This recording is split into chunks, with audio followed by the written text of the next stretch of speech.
唔知观众朋友敢会记得今年4月中旬，阳明山来火烧。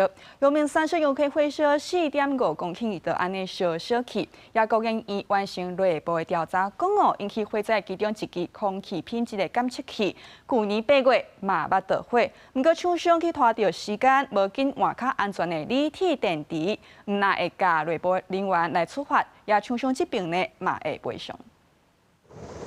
阳明山小油溪上边着火烧超过5点钟，消防人员无用甲下科架灭火，佮出动直升机来协助拍火。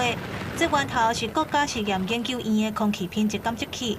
经过内部调查，确认是这太阳能供电模组的锂电池，伫咧去年8月就捌着火，早就应该换做更较安全的锂铁电池，不过厂商却一直拖无来换。 运送上或相关的一些原因，所以稍微有延误。发生这个事情的时候，其实同仁里面应该要有比较积极性的一些作为了。那相关的一个赔偿的那个部分，厂商这边会来做一个赔偿金的一个支付。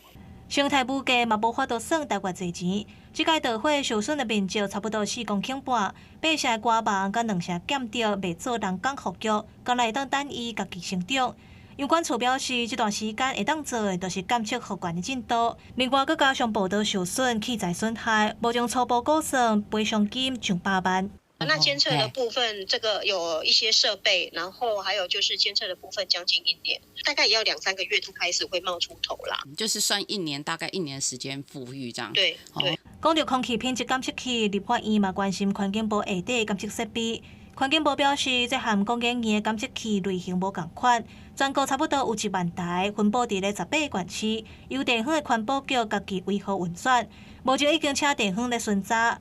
环境部表示，这设备的温度会当回传，若准电池伤烧，系统会自动通知管理单位。公司新闻综合报道。